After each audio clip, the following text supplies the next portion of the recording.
Good. Perfect. So if you want to begin, Carrie, we do have a quorum present of yourself, Dan Ramsey, Carl Stump, and Kendra Walkus. Great. I'll call the meeting to order.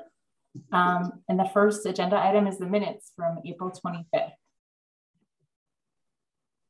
I'll make a motion to approve the minutes. I'll second it. Okay. We have a motion to approve in a second. Is there any more discussion? All in favor, say aye. Aye. Aye. All those opposed, nay. And the ayes have it. The minutes are approved from April 25th. So the second agenda item is the Bruce Company redevelopment traffic impact analysis approval.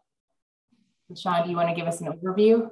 Exactly, sure. And I'll introduce a few guests that are with us this evening to speak on this after that. So you've all seen the traffic impact analysis report. I skipped all of the appendices. They're really highly technical and voluminous. So you can thank me later for skipping that for now. But if you're interested, I'll make them available. I'll threaten you with that. So you know, there's a lot of meat, there's a lot of analysis. This is a really big traffic impact analysis for us anyway, from the city of Middleton perspective. You know, so there's a lot that comes back, and the only other one that I can think of in recent memory would be something on the scale of the high school. And the process we followed was much like this, where we had a big report, and then I just tried taking the recommendations and boiling it down to something that we should do, something the developer should do, and stuff we should probably keep an eye on for a little bit longer term goal on implementation, so that we don't start in phase one and say, let's do all these things. Because what if they don't pan out? Or, you know, what if for 20 years we get by just fine, and then 30 years from now, we got to do something about it. So that's kind of into bucket 3, I'll say. So I put that report together mostly to take all these recommendations and just break them into who's responsible and at what time frame should we be looking at these things. And that's absolutely open to interpretation and discussion. But again, the way we did the high school process is the committee just endorsed the report or approved the report. And endorse implementation as had been detailed in my memo. But if the committee wants to change anything about that, we should do that now, kind of at the same time as we're approving the report. So that gives me a little bit of a roadmap too on what are we trying to get into the development as it's happening, and what are we trying to keep an eye on. Does that make sense? And if not, tell me not. I'd rather hear. So there's a bunch of stuff in the recommendation. We can go through it item by item. I want to introduce too that Jeff Knudsen and Sandra Herbers are here tonight with SRF. They're the city's consultants that worked on and authored this report. And we have Jake Buns representing the Bruce Company development with T-Wall Enterprises. I don't think we have anybody else here specifically for this item.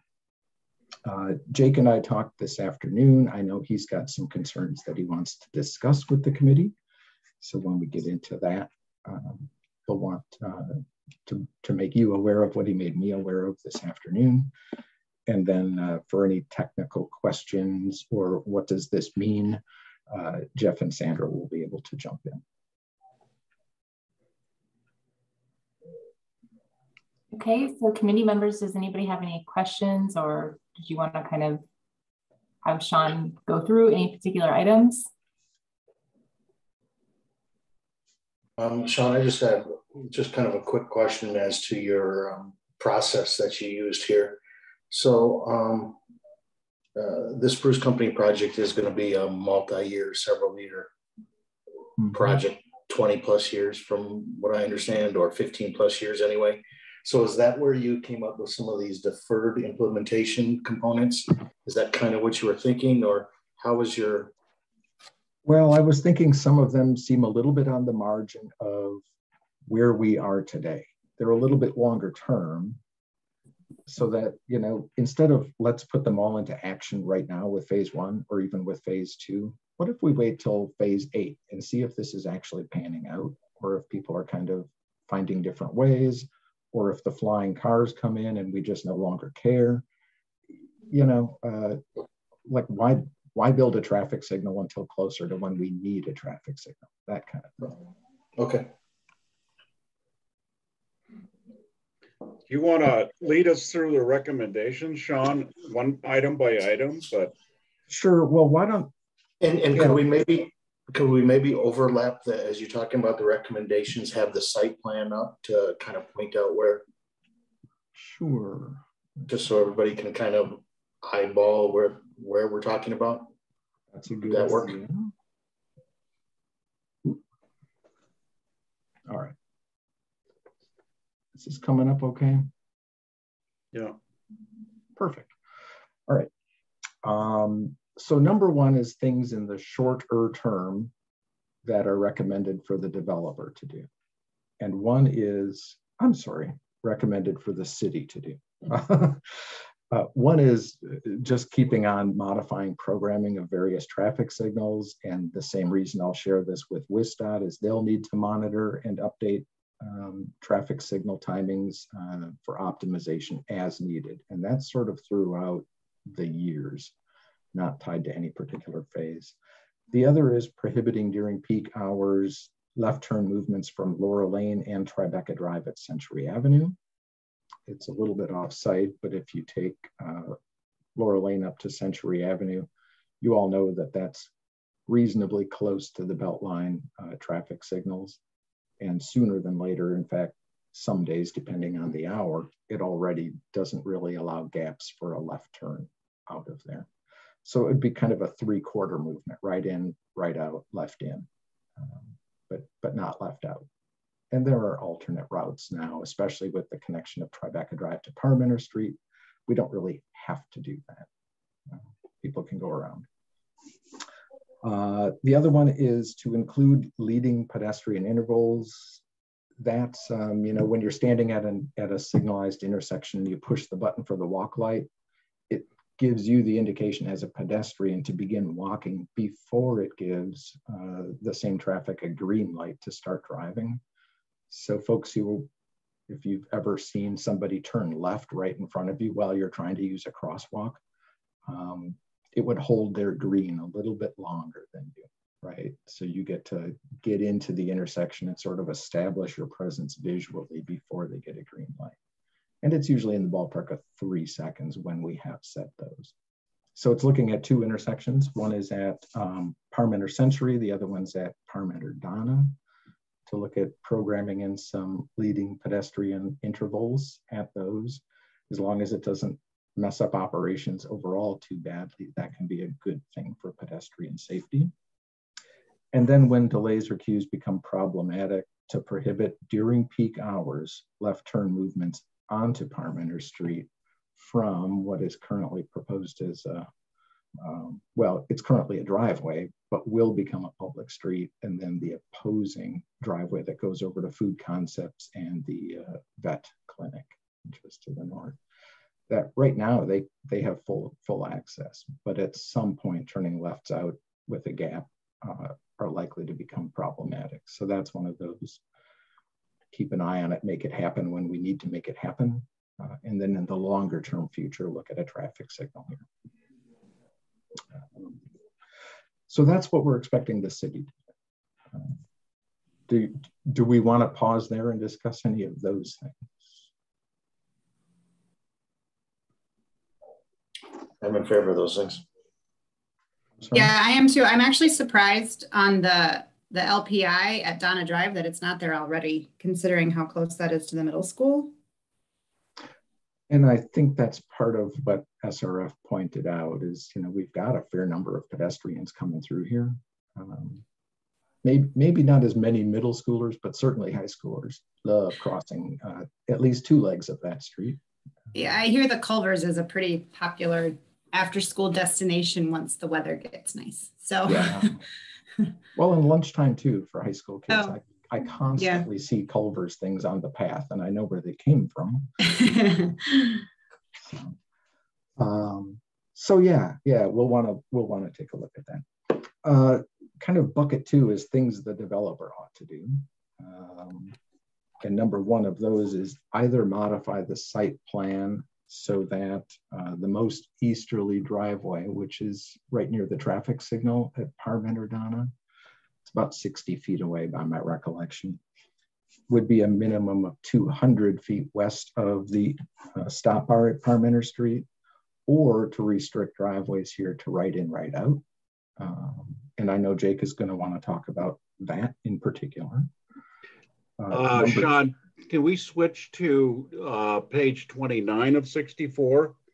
Because I think it shows that a lot better. Sure we can.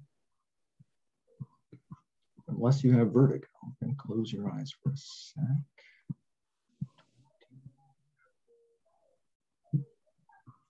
Oop, you want to gone right past it. There we go. Yeah, there we go. Okay, so either move this away over to this sort of general territory, or make it right in, right out. And then the other one is on the flip side of that. Sorry. Per our access management guidelines, to have this driveway further away from this intersection of 2 city streets, ordinarily on the downstream side of an intersection. It's a little bit easier, so not as far, but this is really close. And in my estimation, Jeff or Sandra can jump in, of course, anytime. I think the biggest safety issue with that, apart from inconvenience, right? I mean, if there's queued up traffic here at a stop sign, it effectively means this driveway just won't function other than right in, right out. But even people just trying to get off of Parmenter Street and turn in here may have a following car with a different expectation. Like, well, you did just turn right, and shouldn't you be accelerating? And instead they're decelerating even more to make another right turn. And that can lead to a weird expectation, whether someone's coming off, northbound or southbound, that a following car could get surprised. So if there's more distance here, operationally it's better, but there's also a safety component to that. And Jake will want to talk about that. I want to talk about the Donna Drive one, because there is already a significant issue there with the Culver's driveway. The Culver's driveway is even closer than 60 feet, and it's an exit. And if you ever watch that during meal times, most of those people are trying to turn left onto Dinah Drive. Yeah. And it is really, and I'm almost always being hit. I've seen a lot of cars on a close call with people coming on a right turn off of Parmenter.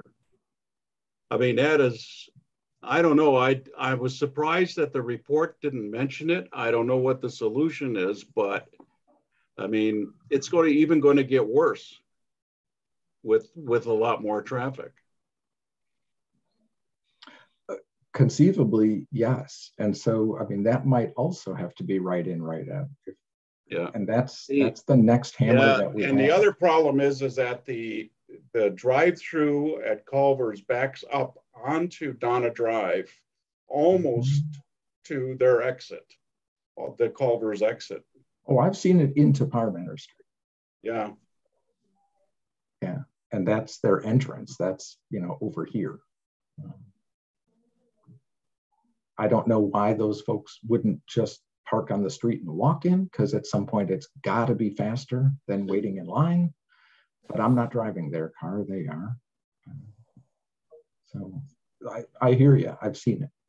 And what we're trying to do is look just at this site development and the traffic impacts that we see with this site redevelopment. But to Carl's point, then it makes the argument to move it from 60 back to 140 to not compound an already difficult situation. Right, or to make it right in, right out. And in talking with Jake this afternoon, it sounded like they would have a preference, rather than making this right in, right out, to find a different way to make that work. But they also want to propose a different driveway onto Parmenter Street, and that's out of bounds for our discussion tonight because it hasn't been evaluated. We haven't been able to study what that would mean, so I can't give you any advice about it other than that I've seen it. With just a concept idea for a third driveway that comes in kind of mid-block. And that would, of course, be right in, right out. So. Yeah, Sean, and I can talk a bit to the Donna Drive access. Yeah, so just to give you guys some background, Jake Bunz, I'm a representative for the Bruce Company for this development. So we kind of walked through this with the Bruce Company. You know, obviously this site is laid out how they would like to see things and how things work within their operation. That driveway off of Donna Drive is actually an existing driveway that they have right now. I don't know how many years they've had it. I think Bruce Company's been around since the 50s, maybe. I'm not positive, but it is an existing driveway and it's in the same location. I think from a pedestrian driver's perspective, with no relation to the Bruce Company, I understand why there's concerns in the TIA regarding the driveway just turning left and clogging up or the queue lane moving into Parmenter Street. But I do, you know, and you guys hit on it a little bit, I think majority of the problem lies within Culver's, and I can see why, because their food's fantastic and I want to go there all the time too. But that is a large part of the issue here.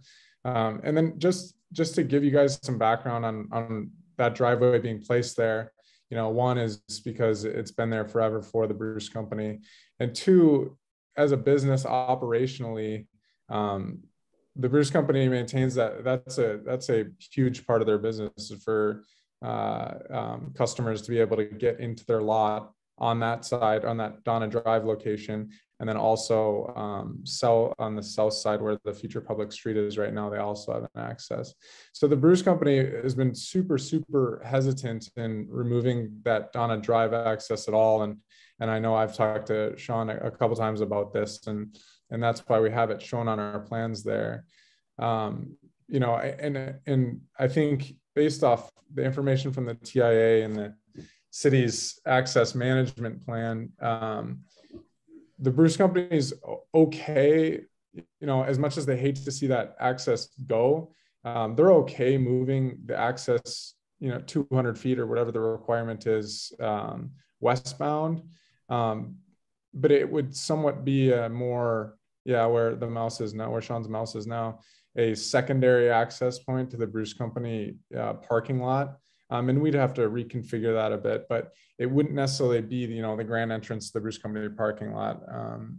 So in kind of sitting down with them and talking about this, they're okay moving at 200 feet westbound, but they really want to open up a driveway into their parking lot off of Parmenter Street. So somewhere in the middle there, in front of the green pavilion. Yeah. And I know that wasn't a part of the TIA, but, you know, I just want you guys to keep it on the top of your minds that we would likely be proposing something of that nature if you know, if we have to get rid of this access point off of Donna Drive. Can I ask a question why an entry in the middle of Parmenter wasn't part of the TIA? Was this something that they didn't consider it until the 60 feet problem arose, or was it just something they overlooked? Yeah, we took the site plan from the developer and said, this is the one you want us to study, right? And it was. I think we knew going in that this was going to be a problem. I mean, from the very first concept, I was pointing out that what we have right now is a very different land use than what's proposed. I mean, once you add 800 apartments behind Bruce Company, it's just a whole different thing. So while this mostly works at present, you know, putting extra several thousand trips on Donna Drive just you know, makes this pretty clearly not work. And so I don't know, why this wasn't proposed earlier, but I think it's clearly worth looking into, because I tend to agree with Jake. You're not going to find a lot of retail customers that like to drive past places just so they can S-curve and find their way into the place. I get that. I don't have any good way to evaluate, and we certainly don't have any way to bring it onto the agenda tonight to talk about a third driveway, but I think it's worth looking into. And just to be clear, the driveway, there's still access off of Parmenter South right there, yeah, right? That's still, okay. It's also one of the things tied up in sort of that recommendation 2B, I'll call it. You know, where we're saying this really should be more over here to get away from this intersection. And Kendra, to your question too, why we hadn't changed and proposed something off Parmenter, this was a huge request from Bruce Company. They didn't want to lose this access point at all, because I think especially given the current climate, I mean, as you guys all know, with you know, COVID in the past couple of years, the retail industry hasn't been performing like it usually has. So they want to take advantage of every single thing available to them, whether it's, you know, ease of customers accessing their parking lot or shopping carts being closer to the door. You know, there's a million different examples, but that's why, you know, we were trying to, you know, figure out every way possible to keep that access, you know, whether it be, you know, I don't know, but that's why it wasn't included before. But I think they've kind of, if they realize if it has to go, they just need to add another access point elsewhere. And that's why I wanted to bring up the Parmenter Street access to you guys today.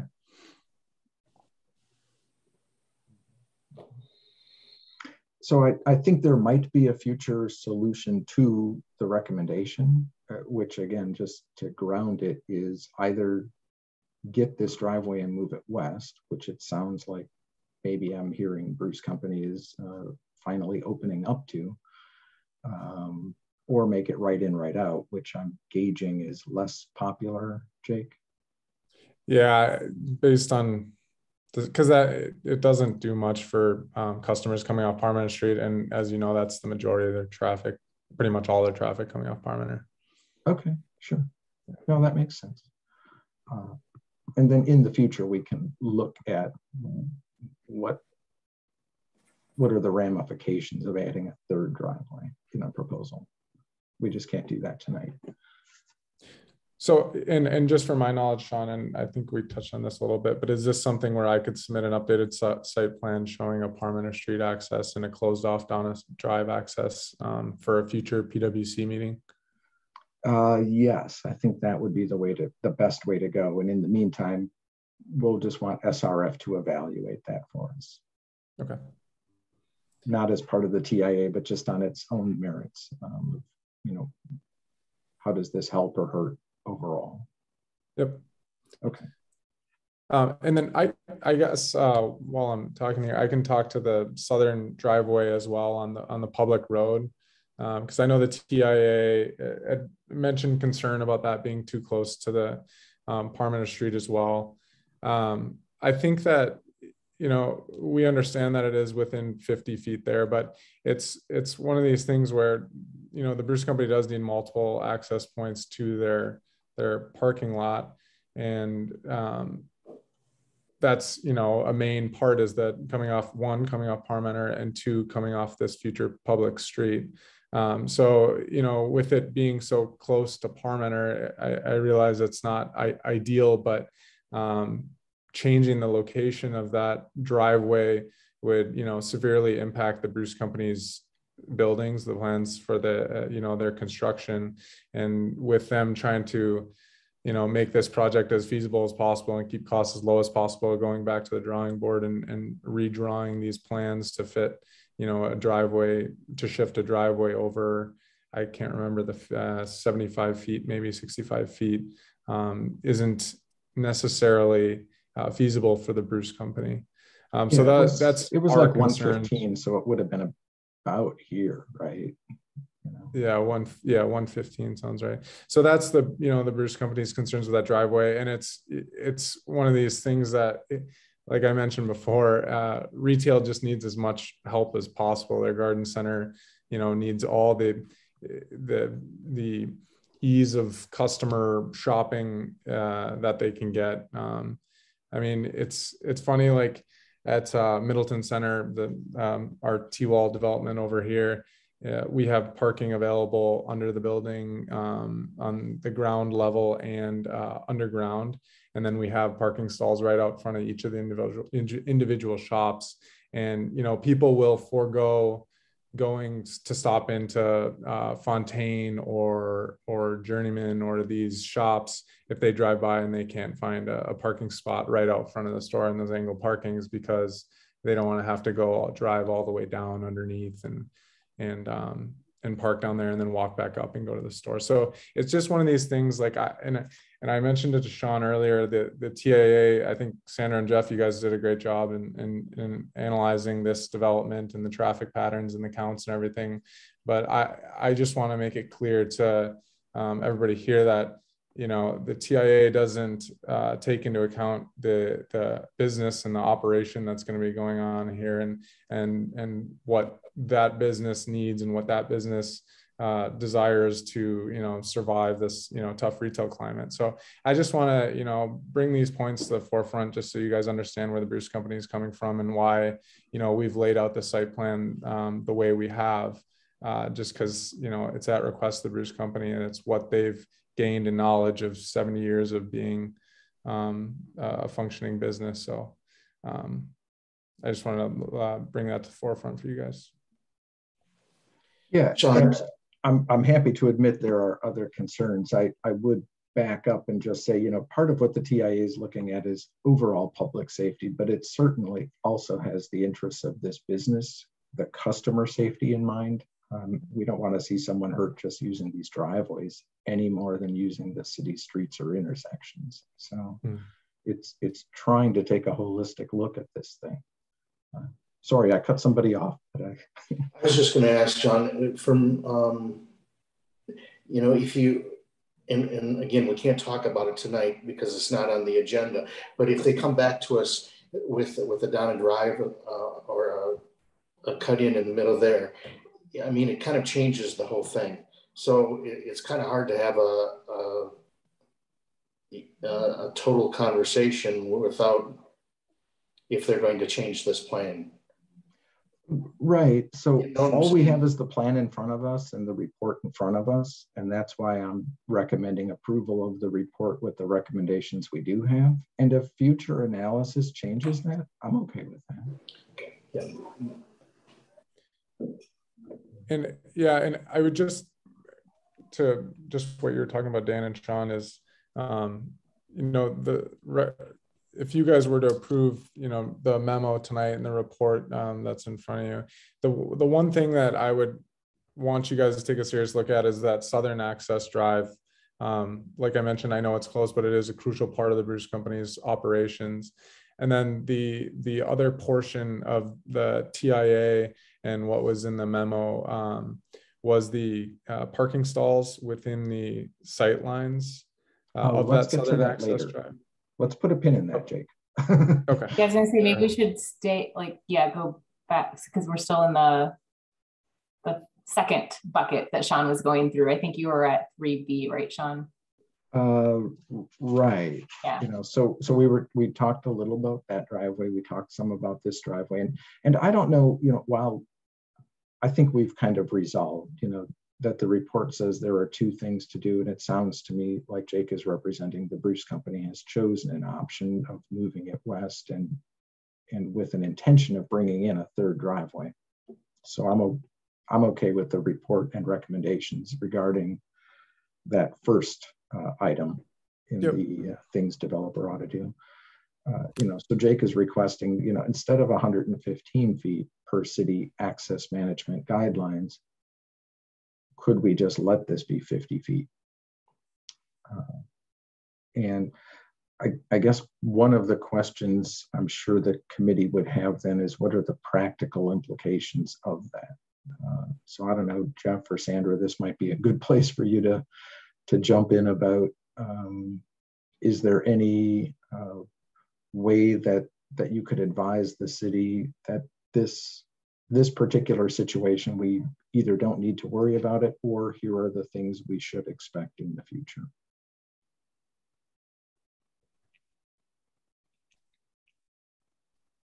Yeah, no problem. Well, first of all, thank you for letting me come and listen in. This is interesting to hear you guys talk back and forth on everything here.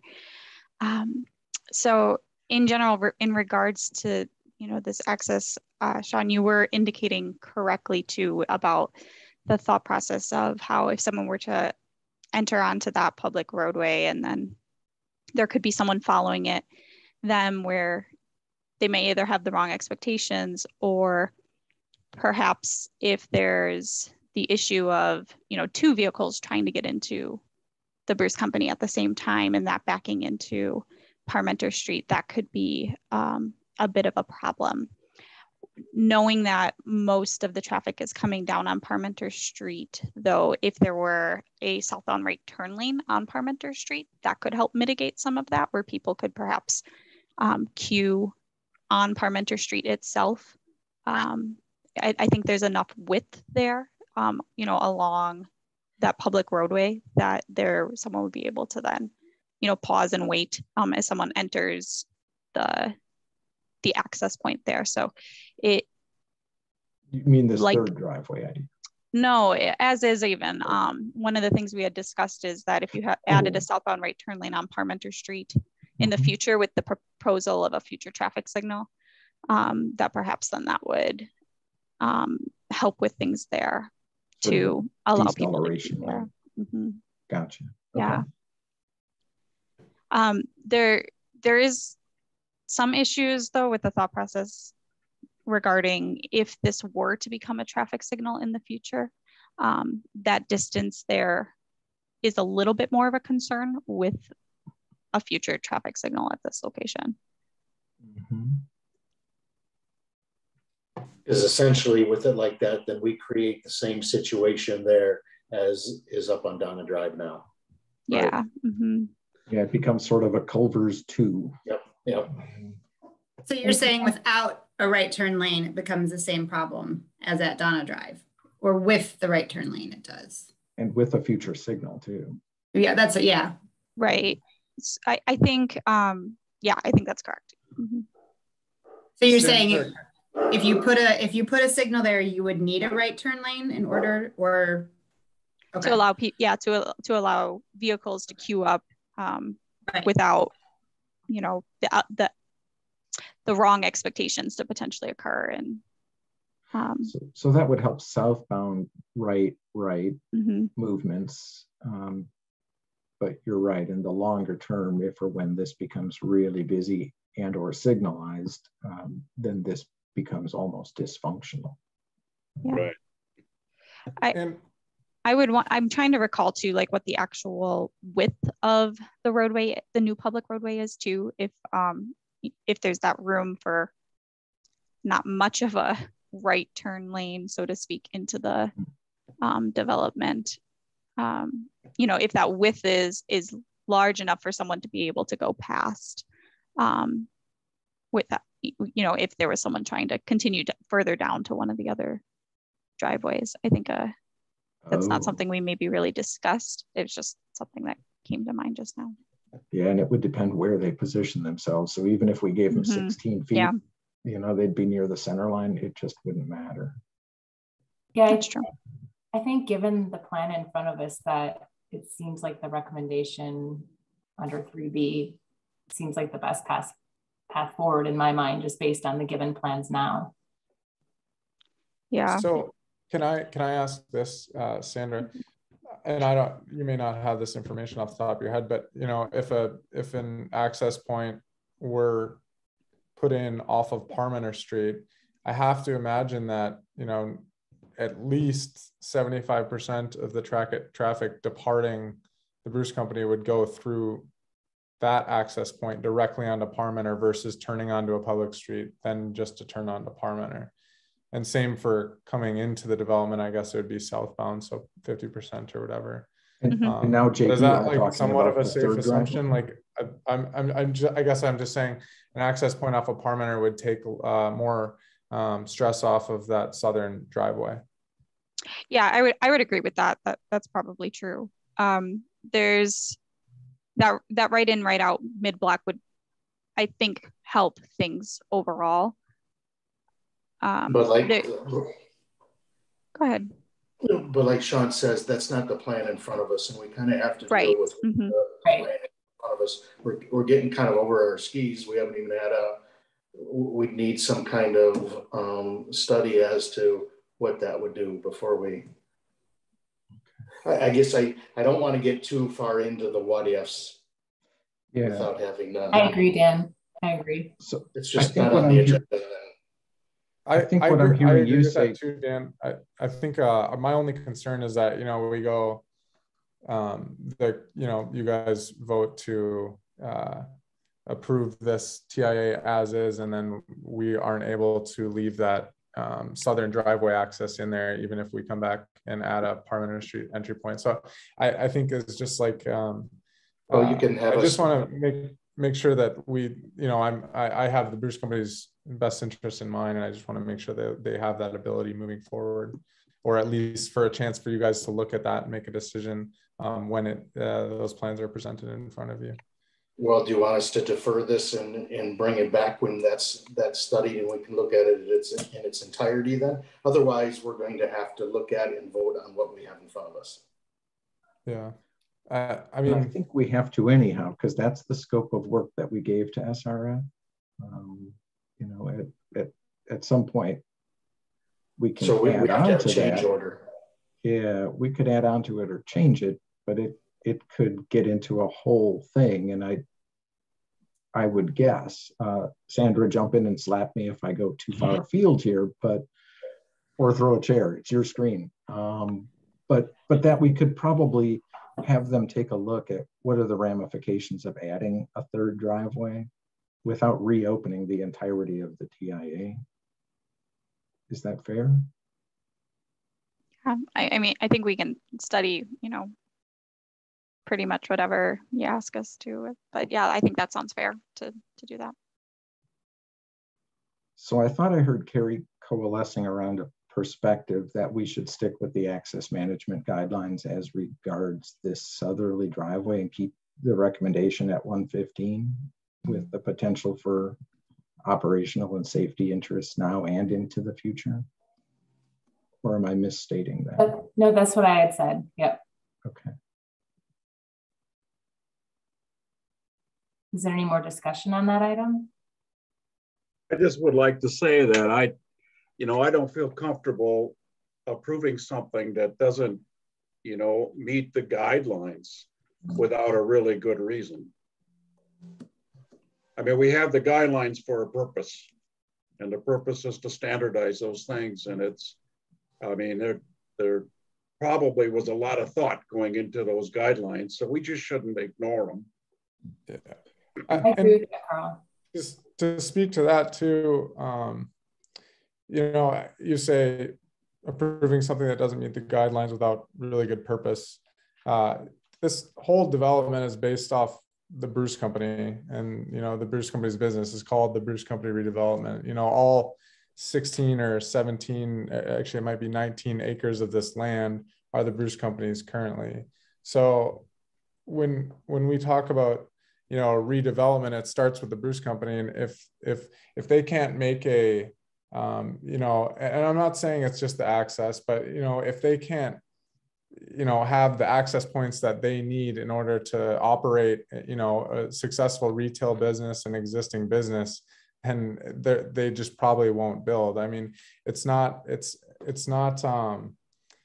and I think just working with them in the past couple of months, it's already been a very finicky situation given the state of retail, you know, whether or not they have, you know, the financial means to construct what they want to construct. And we're working with the city in regards to TIF and trying to make this happen.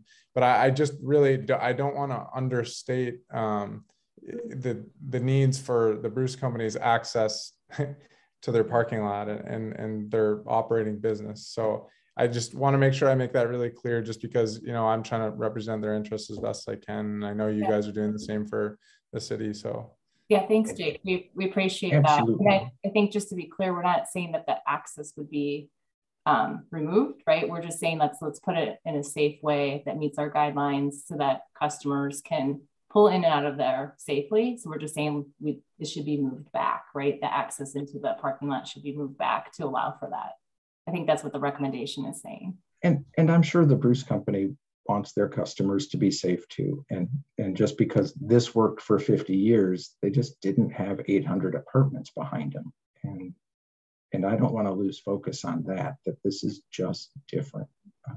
I mean, one of my first ideas was, well, could they take their buildings and push them to the street and put a parking lot behind them? Because then the driveways are further away. And I heard that was just not possible. But that doesn't mean the flip side is safe. So we're stuck someplace between there of what they want to do and what we want for the city, including their customers. And we'll figure something out. I'm not concerned about that, but I don't want to propose something either that they're going to live to regret. Yeah, no, and I totally get that. And I think my concern just with this memo is that, they're going to have to go back to the drawing board on their plans and spend, an extra couple $100,000 in architectural and structural engineer and civil engineer costs, redrawing their plans to accommodate this driveway. So that's my concern just from coming from the Bruce Company. But on top of that, Sandra, question, would this southern driveway access, would that be better suited as a right-in, right-out? Would that alleviate some of the stress, not allowing customers to take a left onto the public street towards Parmenter Street? Yeah. Now that one, I don't believe, I'm trying to recall all of this, the analysis we did there, but I think part of the issue though is just that 50 feet there from Parmenter Street even with right in, right out, that's such a short throat distance. So I don't know how you would be able to create a right in, right out down there with that shorter distance. Okay. Well, is there any other discussion? Otherwise, I think we should move on to the next recommendation. Good point. I got a whole page. So of things the developer ought to do. Part 3 here. Modify the plans for the proposed east-west street, which is down here, which is currently a private drive, to eliminate proposed on-street parking from within sight lines needed for safe operations at the proposed mid-block driveway, which I read to mean this driveway. Am I reading that right, Sandra? That's the right one? Okay. Yes, you are. And so I think for practical purposes, it would be some of these angle parking stalls. Mm-hmm. I might try to zoom in just a little bit. Yeah, I think we have another figure in there as well that would show you. Oh, you do. Let me zoom back out with triangles. Page 13, I believe, perhaps. If I'm on the right. I'm glad you memorized it. Oh, yes. Here we go.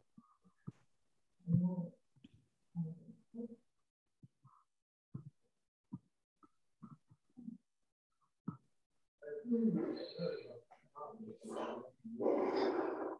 that better? So if a driver is sitting back here, they'd want to look along sort of these sight triangles, if you will, to figure out, is it safe to come out? And over on this side, there's really not much. On this side, you get into some of the median island and some of the parking spots. So when there's something tall or boxy in there, I guess that limits sight lines. And I know we've had a similar complaint as people are coming down Cayuga to Elmwood. And there are some of those angle parking spots pretty nearby at the coffee shop. And I usually hear about that. Like, why did you allow parking there? Yeah, I think this makes sense to me. Does anybody have any questions about that recommendation? All right. This was one of the things you had some concern of, Jake, and I don't know if it looks like 3 or maybe 4 parking stalls that are into that triangle. Yeah.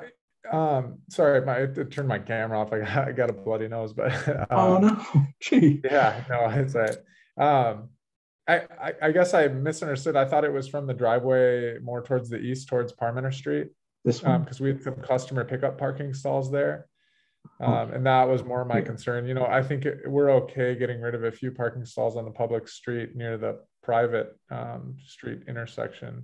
I think we can accommodate that. As you know, that's the majority of that parking will be used for the public park below it. And I know the Parks Department expressed a need for parking for the public park below that. But my concern was more with the parking stalls, which aren't shown on this map right here, but just to the right in the green space to the right of that, to right of where your mouse is. Yeah, we added some angled parking in there. I think it's included in the SIP plans that we had. But so the way the building is designed, that south side of the building, you know, you can see that's where the loading dock is. That south side of the building is where the Bruce Company is going to keep their inventory, you know, their grills, their outdoor furniture, etc. So the idea behind some parking stalls on the south side of that building is just so that customers, like a Menards situation with their lumber yard, where you go into the store, you buy the lumber, and then you drive around and go pick it up elsewhere. So customers are going to the store, you know, purchase a grill, drive around, park in some angled parking stalls on the south side of the building. And then we have like a smaller garage door where you'd go up, show the ticket, and the guy would go back right directly into the inventory area, grab it, and bring it out to you. So that was, you know, the Bruce Company's concern was that they would lose those angled parking stalls that are used for their customer pickup. So yeah, one of the things you might want to do is just revisit your own site plan, Jake, and make sure it's out of this triangle too. Yeah, I can take a look at that. Because there's a lot going on. If I was a driver coming out this driveway, I have plenty to worry about. You got to look for left turners coming in. You got to look for eastbound traffic going out. You got to look for southbound traffic that are frankly making a U-turn. You know, and all of that's a conflict to this driver just trying to leave. And then also if that driveway moves to the left, right? Like, so that whole thing would need to get reworked. Yeah, if it goes 115 feet, it's over here. Yeah. Then it almost is behind the building. Yeah. Which, I mean, you know, let's not throw that idea away. Concern is reworking that whole area. I know, that's why I feel like I brought it up really early. I recall the Donna Drive one. I know that one was brought up well in advance. Yeah, it was not wildly popular when I said it, but that's okay. We're here now. Okay, so anyway, that's the third suggestion is let's stay out of these vision corners with parking. Fourth is post an advisory speed limit on both the westbound and southbound approaches to this curve. It's a pretty tight curve on purpose. It fits the development, helps square things up. But we'd want to put an advisory plaque on it then that really you ought to go 15 miles an hour, which is, you know, there's our traffic calming if you're going to go through there. So that's one of the recommendations. Requiring as part of future SIP approvals, incorporating transportation system management and travel demand management strategies just to help try reducing the overall number of trips associated with the development and the congestion that goes with it. Following a more detailed study and further evaluation of options to address northbound queues for left turns onto Century Avenue from Parmenter Street. And a couple of options that were mentioned in the report but outside the scope of detailed evaluation were to, in fact, I don't think I've got a drawing of that, but that's fine. If you all know up where Zimbrick Volkswagen is, there's a median opening for those driveways to be able to cut through the Parmenter Street median. And one of the options then would be to close that median off. So as northbound left turners queue up longer and longer and longer and block that median, there just won't be a median there. The other option would be to expand the intersection itself, add an extra lane, so we'd have 2 left turn lanes onto Century Avenue westbound. And neither of those has been evaluated, but that's a problem that the modeling points out. That's something that we should expect to happen, and we're going to have to deal with. And then the last one in the developer bucket is to design proposed public street intersection with Parmenter Street. So let me go back and, whoa, yikes. Design that in such a way that we have adequate northbound left turn bay and also decel / storage for southbound Parmenter Street to get into this public street. And the report gives us distances of 200 feet for northbound left turns and 125 feet for southbound. So things like this sign we'll want to look at moving further north. We'll want to make sure there's some right of way in this plat to notch out for that turn lane construction, so that when we get to, and a 75-foot eastbound right turn lane, so that those can get out of the way of people either trying to go straight, which can't be many, or turn left. So that by the time we get to a signal, at least we're set up in terms of land, if not improvements to deal with it.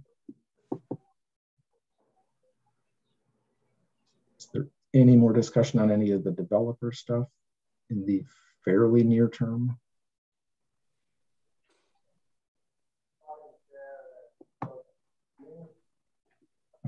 And then the third bucket, if you will, is keep an eye on it. Let's pay attention to it in the future. Maybe as we're getting near the end of build out here, we could reevaluate, see how things are looking. But one's to consider expansion of turning lanes at the intersection of University and Parmenter, which we just rebuilt like 3 years ago. And part of my concern is just due to nearby land uses, our options are pretty limited unless we start acquiring properties and knocking buildings down, one of which better not be the church, you know. And so what are we going to do there? So kind of our options are, well, if we really want to keep high level of service, we might need to do something. And if we're willing to tolerate lengthy delays and or traffic finding bypasses on local roads, maybe we don't need extra lanes at that intersection, but we should then be prepared for more traffic in neighborhood streets than we would otherwise be happy with. Or maybe my phone ringing and saying, well, why don't you do something with that? So that's one of the things to keep an eye on, but that's kind of a longer term looming problem, I'll call it. The other is to consider installing a traffic signal at the intersection of Donna and Park, just east of Cromery Middle School, when warranted. And the report has in it that in the 2050, the long-term build out, traffic signal warrants would almost, like within 10% anyway, almost be met without Bruce Company development, but with Bruce Company development, they would be met in that time frame. Again, if traffic doesn't find some other way. And one of the things we want to do is, since we know kids cross that intersection on their way to and from school, we don't want to encourage traffic to go there. So the more we make it easier for people to go through there, maybe overall the worse off we are. I had put a sentence in my recommendations that the city may want to consider asking the Bruce Company for a contribution toward that future signal improvement. Jake has already talked with me about that, and I appreciate that input too, that it feels remote from the Bruce Company, and maybe, you know, they're kind of the hair on the camel's back that finally collapsed the thing. I get it. Again, I don't think we want a traffic signal there, all things considered, if it can be avoided, even in the future. And that's why I was happy to push it off to the future and just keep an eye on it as recommendations go. But we might want to revisit that as build out is approaching the final phase, just to see how things are tracking. The next one's to expand the intersection of Deming Way and Discovery Drive, so out by Fiskars, to add an exclusive westbound right turn lane with revised traffic signal timing. And I don't think that would be controversial. We'd have to acquire some extra right-of-way, I think, to make that happen. But there is a lot of green space land out there, so at least we wouldn't have to move buildings to make it happen. Expand the roundabout at the intersection of Parmenter and Discovery to provide right turn bypass lanes for the northbound and westbound approaches, and then monitor the need for additional traffic calming features along Donna Drive west of Parmenter Street. We have a couple things, and frankly, traffic seems to be driving at a reasonable speed most days, but that doesn't mean in 30 years that'll still be the case. So that was it for recommendations that I caught and nicely summarized in the report. Thanks, Sandra. So I just tried pushing them into different buckets. So are there more recommendations in the TIA than you have in your memo? I didn't see other recommendations. Do you, Sandra or Jeff, remember any that I missed here? Because if we approve it as supplemented by your May 3rd memo, are we approving more recommendations than are in your memo? No, I cited references for where my recommendations in the memo came from out of the report by section number. Okay. That way I wasn't just making stuff up. Yeah. No. Okay. But does the TIA contain more than what you have in your memo? I don't think so. Okay. We had maybe some more alternative options, but not actual recommendations. So there may be more details in the memo of things that we actually reviewed, but these are the recommendations, I believe. Okay. Exactly. Yeah. Like, Sandra and I were talking at length because it took me a while to figure out. There was discussion of, well, what if we added a right turn lane eastbound on Donna at Park, right? And so the report looked into that, investigated that, but ultimately did not recommend that. Okay. Well, I'd like to make a motion that we approve the TIA as supplemented by the Department of Public Works May 3rd memorandum. Okay, and I think what I'll do just for clarity and documentation is pull those recommendations out and put them right in the minutes. Any objection to that? Okay. Okay, we have a motion. Do we have a second? Yeah, I'll second that. Okay, we have a second. Is there any discussion? Okay, then all in favor of the motion signify by saying aye. Aye. Aye. All those opposed say nay. Okay, the ayes have it and the motion carries. All right. All right, we'll go on to agenda item number 3, Parmenter Street reconstruction preliminary design issues. Exactly, and I'll just say thanks all and thanks Jake. That was a really good discussion, I think, and it needed to happen to make any headway with this development. So, thanks so much. I'm gonna jump off now. Yeah, thanks a lot, Sandra. Thank you. Have a great night. You too. Thanks, everybody. So we'll bring Kevin on. I'll give him just a second to unmute. Oh, I'm there. He's already done it. I'm there. I'm ahead of you this time. Sweet. All right. So Kevin put out some preliminary plan drawings for Parmenter Street, and this is several iterations in, but this is the one we're bringing to the committee here with some policy level guidance decisions to continue making progress, to start talking with abutting property owners, and to make some headway on approaching final design. So Kevin laid out a bunch of issues. Let me zoom in just a hair, maybe. Okay. and a couple of them might pay for us to kind of group together, but I think here it's going to pay for us to just talk through them one by one and make individual motions, because there are a couple of options with recommendations, but nothing sort of holistic like a TIA, if that makes sense.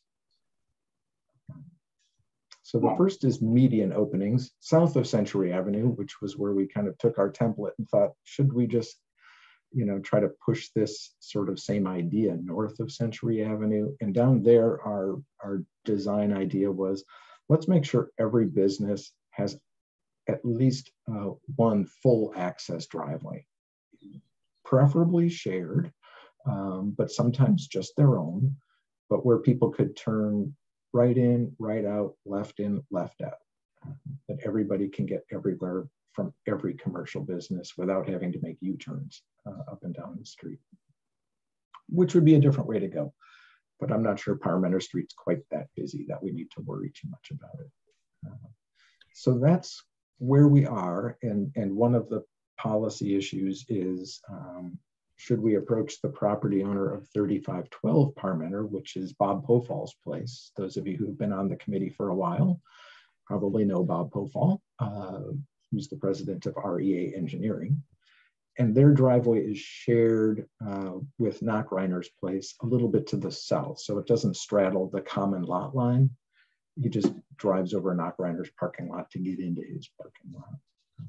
And to the degree that might work for both property owners, if the committee's fine with it, we could talk to those guys and see once if they'd rather have a different location for their driveway. But I think everybody got at least one full access driveway up and down this project. I think the only one that, if I'm correct, Sean, that Springs would, the Springs would just lose one full access, correct? They'd still have a full access, but yep. They might, where am I?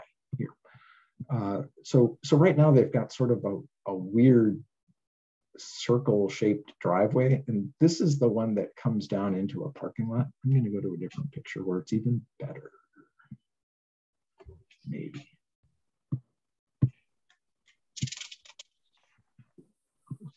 Okay.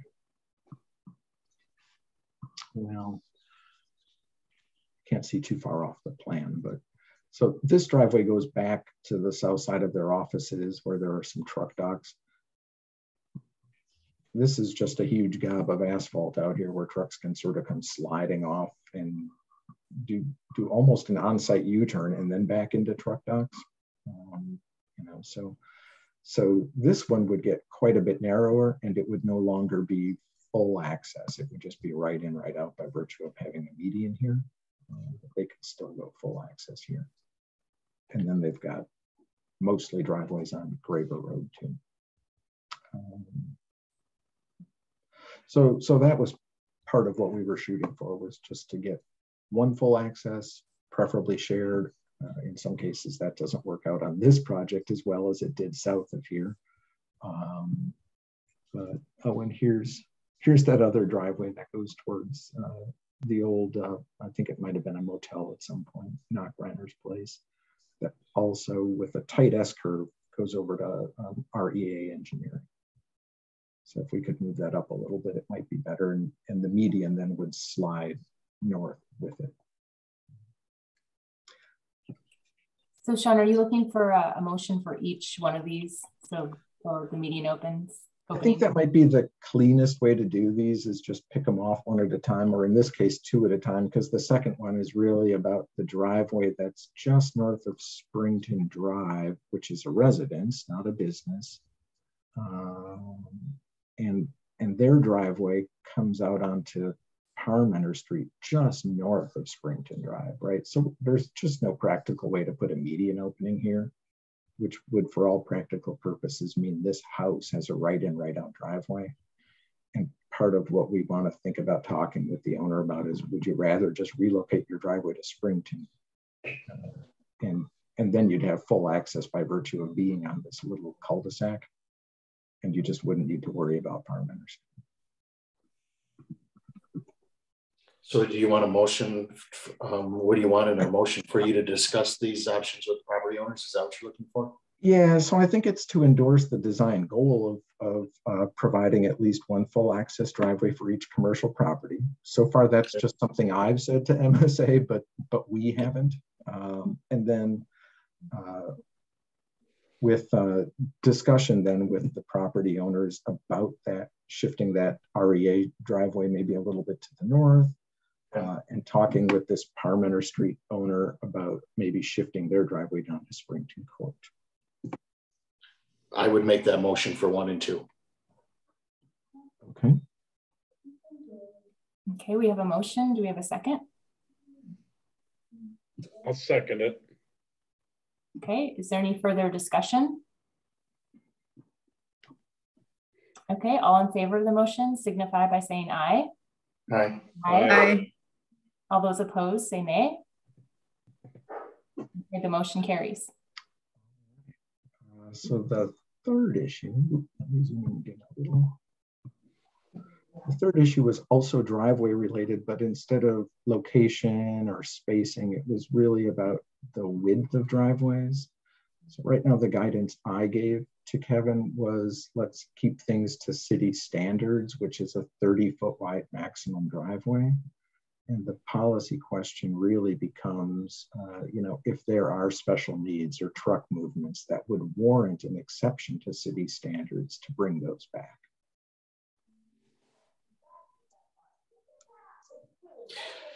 Okay, I would make that motion. Is there a second? I'll second it. Okay, any further discussion? Okay, all those in favor say aye. Aye. All those opposed, nay.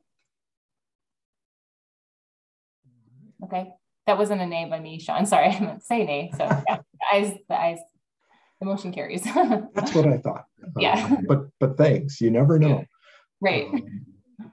So the fourth one's about profile grades. Now this is obviously a rural section with ditches, so water just kind of runs off the sides of the road. But once we put curb and gutter on it, water has to run off to the edge of the road, but then has to run along the road to get to an inlet. So while the road's pretty flat now, we're recommending that the design be altered so that the grade along the road is at least 1% instead of just 0.5%. We have in our city standards an allowance down to 0.5%. What we don't have is any success stories that say this is a good idea, other than in really short sections we can get away with it, but it just tends not to drain well. So we're recommending keeping the profile at least 1% to the degree we can.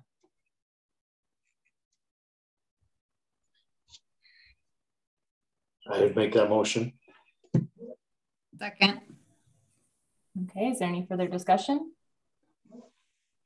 All those in favor say aye. Aye. Aye. All opposed say nay. That was, sorry, me saying aye. I'm going to throw the iPad out the window. I'm so frustrated with it right now. I can't keep this document on it. It keeps like. Oh. Here I was going to say, I think you're doing great, but I didn't see your screen. No, I have 2 computers and it's not going well. You're going to get it. Or I'm going to get it. Or Drew's going to get it. Yeah, exactly. Yeah. Make it Drew's problem. He's fantastic. So the fifth one is kind of a bigger one, which was a design choice to put some sections of the sidewalk lower than the road. Right. Right now, if you go over to Middleton Outreach Ministry or Bergstrom, there's quite a drop off from the road to the parking lots. And our choices really are to build sort of a tall retaining wall with safety railing and fencing, or depress the sidewalk, which you see along the path by Pheasant Branch Road, something like that, right? So we've got several examples. We've got some sidewalk that's lower than Old Middleton Road near the Stonefield Pond, but we don't have a lot of these because nobody really likes walking along a street and feeling like they're eye level with a driver or headlights or something. It's undesirable. And yet drop-offs at tall retaining walls are also undesirable. We can't very well lower the entire profile of the road because across the street on the east side, there's a cemetery that's pretty elevated. And we have pretty skinny right-of-way here. So we're trying to put a lot of stuff into a thin ribbon that's high on one side and low on the other side. We don't get really good choices here. So I would say, you know, my direction so far to MSA was, let's push the fair limits of what we can do with getting our sidewalk lower than the street rather than building a retaining wall. But if the committee has a different preference for something like that, it'd be good to know, because I don't think we're going to make it up by adjusting the profile. There's no difference between safety. We rely a lot on the curb and gutter, especially on pretty straight roads, to keep people in bounds. We're not proposing really steep drop-offs right next to the edge of the road. I think, you know, mostly we were shooting for 6-to-1 slopes, but 4-to-1 slopes are generally still pretty gentle. You know, if you just envision 4 feet away being a foot lower, that's not too bad. 3-to-1 is about the edge of where we think I could run a lawnmower on that. You know, so we try to stay flatter than that. When we get steeper than that, and we might for a short stretch in here, I was looking at some slope paving, so it wouldn't be grass. It would be maybe some stamped colored concrete with a brick pattern instead. That just wouldn't take vegetation. But to the degree we could stay above 4-to-1, I think that we could vegetate.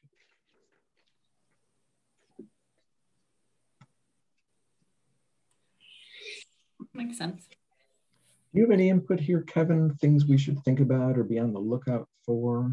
No, I was just going to mention, yeah, I was just going to mention that, I mean, the cross sections that are shown in the plans and everything right now, it, you know, as Sean was mentioning, basically right about now, the sidewalk's probably about 4 feet below the back of curb in the areas where he's talking about possibly slope paving. So, you know, like Sean said, you're kind of going to be, you know, eye level with the cars, or, you know, but as Sean mentioned, I think he pointed out all the obstacles on each side of the road, as far as, you know, you're either looking at something like this or a retaining wall of some sort, really seem to be the options we're kind of running up against on one side or the other.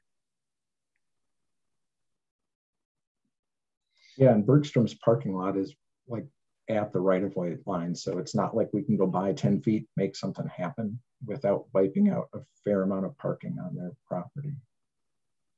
And we don't want to do that. Any idea what we're talking about in terms of cost for a retaining wall?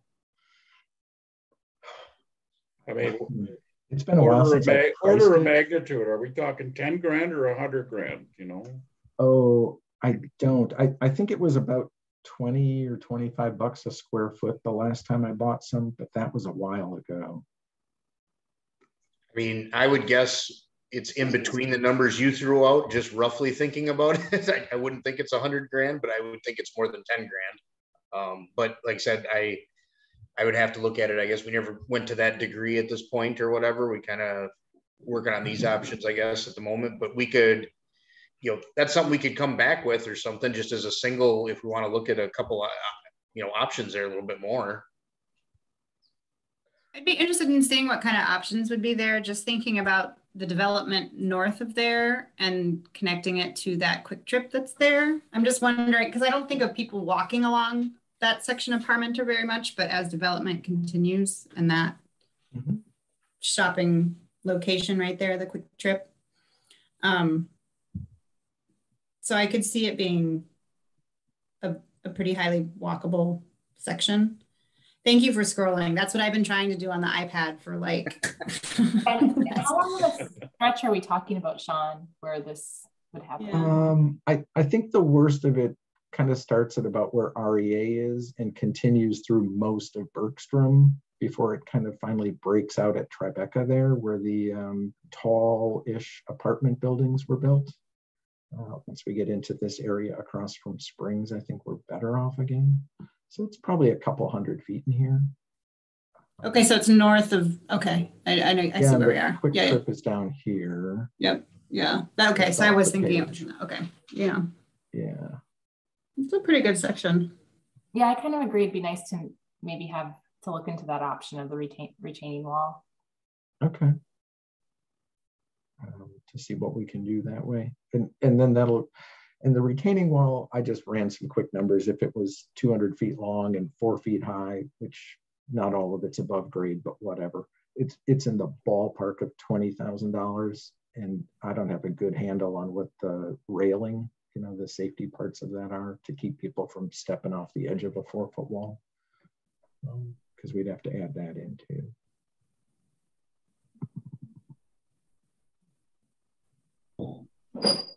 So is that fair guidance though, Kevin, to look at that as an option to see what we could make happen? Yeah, I think we could definitely look at that. I mean, I think it's definitely an option there. You know, there's a small retaining wall already behind that Bergstrom's got in their parking lot. I don't know if that's just a rock one that they have there. I can't remember offhand. I want to say it's just a rock one, but I think so. Yeah, I think it's really short, and probably what we'd have to do is tear that out and put in one cohesive wall just to make it work. Well, we could look at it and bring back a cost estimate, you know, and just kind of, you know, we can move forward with most of the rest of it because the profile is going to be, and just kind of look at that area there. Mm-hmm. So we can look at an option for a wall and railing system. Is there any tolerance that the committee would give for to what degree we could dip a sidewalk below the curb line and pitch it out like we did on Old Middleton? I mean, are you okay if we're a foot below the curb line? Or I'm hearing we don't want to go 4 feet below the curb line. Right. That could really help limit the extent of a wall too. Or is there just no, like, just don't do it, keep it above? Let's look at an option just to keep it above. Okay. That's helpful. Okay. John, do you need a motion on that, or? I think, yeah, since we're doing that anyway. Yeah. I think you need a motion to look into a retaining wall for that section of.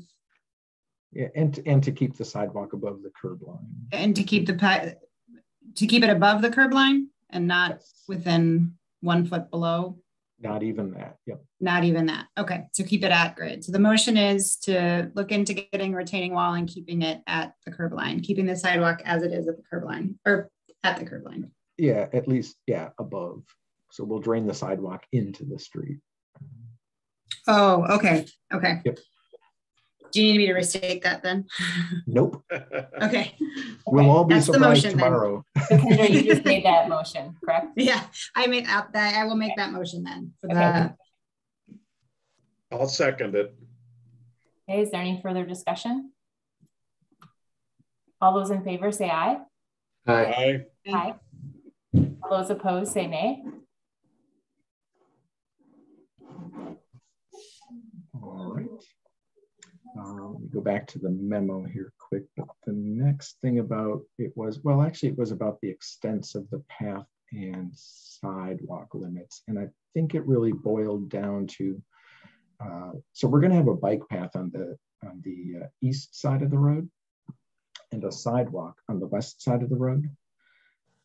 And the policy decision, or what we're looking for guidance from, is to stop the path just north of the driveway that's across the street from Springton, knowing that as Bell Farm develops anyway, they're going to want some flexibility in grading to build the path along their frontage, which goes all the way from Springton up to Serenby and frankly a little bit north of that.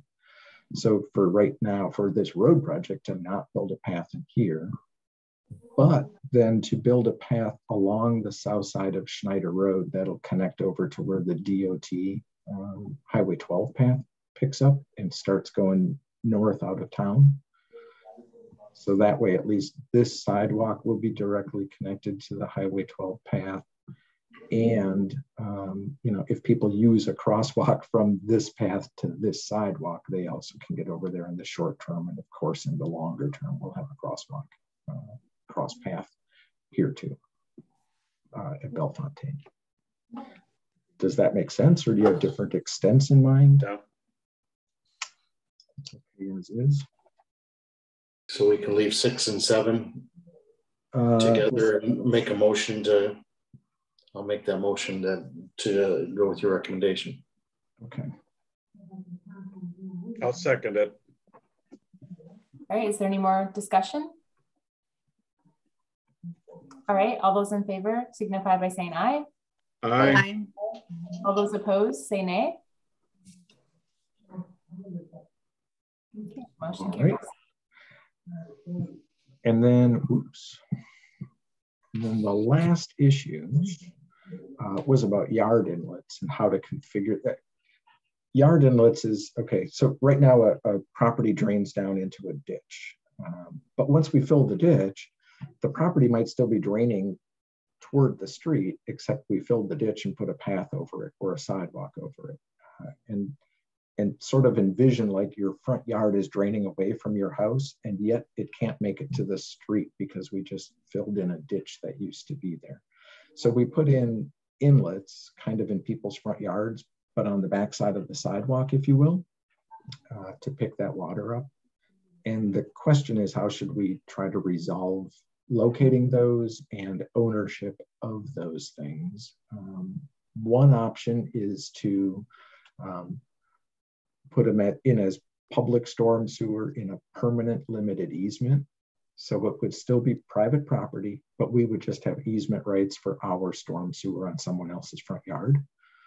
The second way to look at it would be to build them as private storm sewer, which some people have preferred, oddly, and then they can stub it out into our public storm sewer structure, and we don't need an easement for that other than a limited easement just to build it, but they would own it and maintain it going forward. And third would be to shift the terrace areas narrow so that there would be a change in the alignment of the path and or sidewalk, and we could put a low spot and a yard inlet then still on the backside of the sidewalk, but just with a narrower terrace. But it would change the alignment of the sidewalk and path where we need these things. The recommendation and what we did south of Century Avenue was to take these on as public storm sewer in city-held easements. It's just less for a property owner to have to think about. And we didn't find any opposition to that. If we do find some opposition, I'd be okay with offering them to make it private instead. If they just, frankly, I meet some people that just don't like and or trust the city and they just want nothing to do with government. I'm okay with that. But it's pretty rare to find those folks. So. And this way we can maintain it. So yeah, right. It's just cleaner. I make a motion to proceed with the recommendation. I'll second. Oh, go ahead. Was it Carrie or Kendra? Me. Kendra. Okay. Kendra, yeah. Okay, is there any more discussion? All those in favor signify by saying aye. Aye. Aye. All those opposed say nay. Okay, the motion carries. Kevin, is there any other policy level input that you need or clarification? Yeah, I guess the only one, I was looking at your comments and I put this in the letter. I think there was only one more, and you had a comment on the very north end as to how far to extend curb up along like to Greenbrier and the entrance to the center there and everything too. Excellent. I think that's the only other one that the rest of them were, I mean, we haven't put crosswalks on here and we'll include those and everything, but I know you had a comment up there. I'm gonna drive myself crazy here.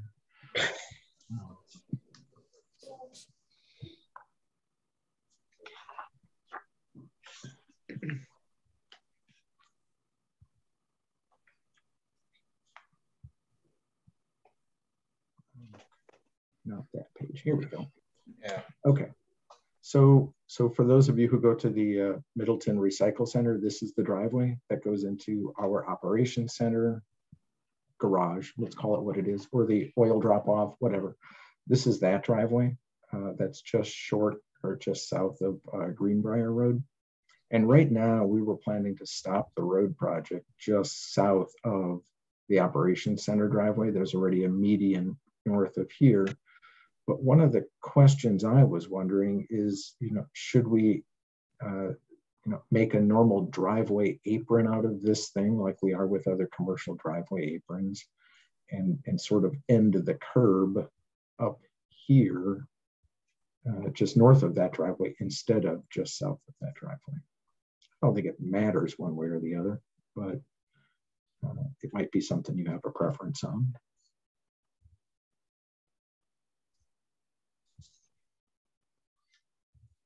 So that by moving it, that would make it more in line with what we do with other commercial properties. Is that what you're saying? That would be the net effect of it, right? That it would extend curb and gutter across this driveway and then we'd end, here. No biggie. Where would the Bellefontaine property, their development starts further south, right? Further south, yep. Exactly. Okay, so this would all be on that east side of the road. That's all their development land. Exactly. So we're looking at that for a park, but okay. It's beyond, the real guts of the Bell Farm development. Okay. And we're doing anything to make this more of a commercial driveway? Do anything? Because there's usually a lot of utility trucks that go in and out of there, right? For the garage that's to the south. Yeah, but we don't have really long trailers or really long wheelbase vehicles for the most part using this driveway. Okay.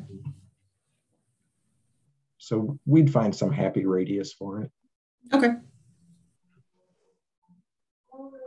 And that said, we don't have to. I mean, I'm happy with this as the limits. It just occurred to me, well, this is something people might care about. Well, I mean, if you're going to do the project, you might as well, finish it. If it's going to be, if it's something that needs to be done at some point, or is it just something to do to keep it in line? Yeah, I'm not sure that we would ever rebuild the part of Parmenter that goes technically all the way to Greenbrier. Maybe we would, but I think people would be happy enough if it stays with ditches once we get up here. Just not worry too much about it. It seems like this would be a good opportunity to just finish that off. Okay. But I also don't know budget stuff. I don't know where that would fall in, or if that. So yeah, we haven't really looked at a cost estimate for this yet. We are getting,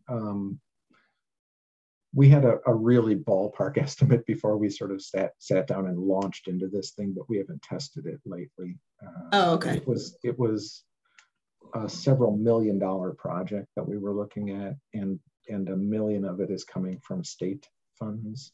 The rest is coming from TIF funds. Okay.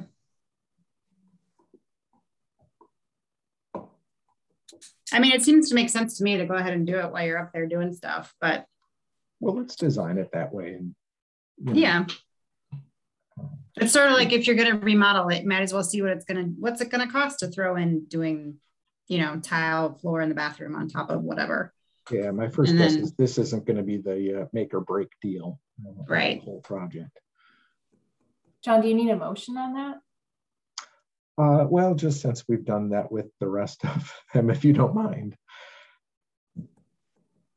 Okay, I'll make a motion to go ahead and explore opportunities to improve the apron access to the recycle center on the North Parmenter. Sean, would we look at trying to standardize that one as the 30-foot width one type as well, or just work with you on that and keep obviously the right and left turn lanes coming out? Because looking at it now, just briefly, it looks like it's about 50 feet wide or something. Yeah, why don't we see? I think it's the in that's going to get us. I don't know that we need 2 lanes coming out.